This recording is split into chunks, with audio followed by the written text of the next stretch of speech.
आज मैं बनाने लगा हूँ शवारमा सॉस। आप इसको सिर्फ शवारमे पर ही नहीं बल्कि बर्गर और इसी तरह की मुख्तलिफ चीज़ों पर इस्तेमाल कर सकते हैं। इतने आसान तरीके से आप इसे घर पर तैयार कर सकते हैं कि आपको मार्केट से सॉस खरीदने की ज़रूरत ही नहीं पड़ेगी। और यकीन करें, आखिर तक देखेंगे तो पता चलेगा कि ये सॉस मार्केट वाली से भी ज़्यादा जायकेदार बनेगी। अक्सर लोग इसको बर्गर और भी मुख्तलिफ चीज़ों में इस्तेमाल करते हैं। वीडियो शुरू करने से पहले अगर आपने अभी तक मेरा चैनल सब्सक्राइब नहीं किया तो सब्सक्राइब कर लें, क्योंकि इस चैनल पर आपको to the point, budget friendly और इजी रेसिपी मिलती रहेंगी। तो चलिए शुरू करते हैं आज की वीडियो। सबसे पहले एक कटोरी लूंगा और इसमें 4 खाने के चम्मच कुटी मिर्च शामिल कर दूंगा, जिसे देगी मिर्च भी कहते हैं। कमेंट्स में जरूर बताएं कि आप इसे क्या बोलते हैं। इसके साथ थोड़ा सा पानी शामिल करूंगा और इसे 15 मिनट के लिए छोड़ दूंगा ताकि मिर्च नरम हो जाए और आसानी से पिस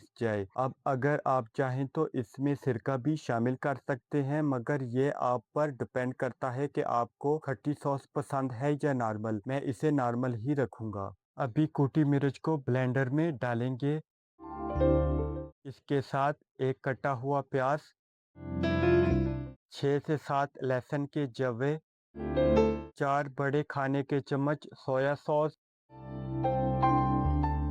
4 बड़े चम्मच टमाटो केचप, 4 बड़े चम्मच रेड चिली सॉस और 4 बड़े चम्मच कुकिंग ऑयल शामिल कर देंगे। आधे खाने का चम्मच नमक शामिल कर देंगे। नमक आप अपने जायके के हिसाब से कम या ज़्यादा कर सकते हैं। आखिर में 1 चम्मच मेयोनीज शामिल कर देंगे, लेकिन ज़्यादा नहीं, वरना सॉस का चिटखारापन ख़त्म हो जाएगा। अभी इन चीज़ों को अच्छे तरीके से ग्राइंड कर लेंगे।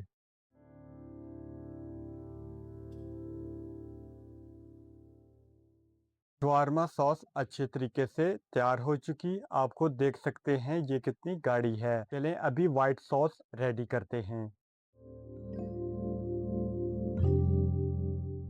व्हाइट सॉस के लिए सबसे पहले फ्राई पैन लेंगे। इसमें 4 बड़े खाने के चम्मच सफ़ेद तिल शामिल कर देंगे।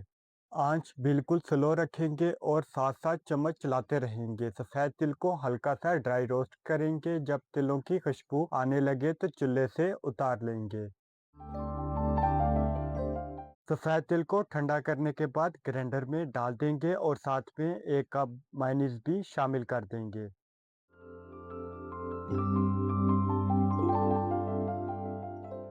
5 चम्मच कुकिंग ऑयल,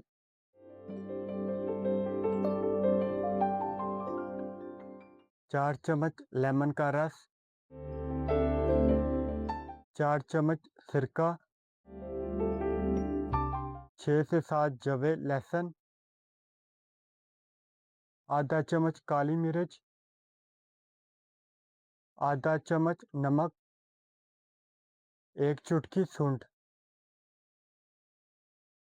इन तमाम चीज़ों को अच्छी तरह से पीस लेंगे।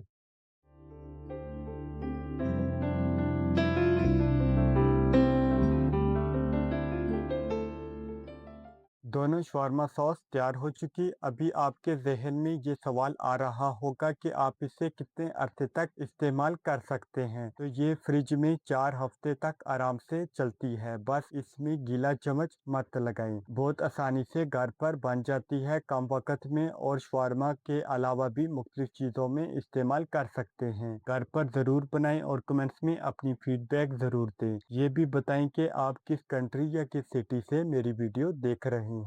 अगर वीडियो पसंद आई हो तो लाइक ज़रूर करें, और अगर अभी तक चैनल सब्सक्राइब नहीं किया तो अभी कर लें, क्योंकि यहाँ मिलती है to the point, budget friendly और इजी रेसिपीज। फिर मिलते हैं किसी नई वीडियो के साथ।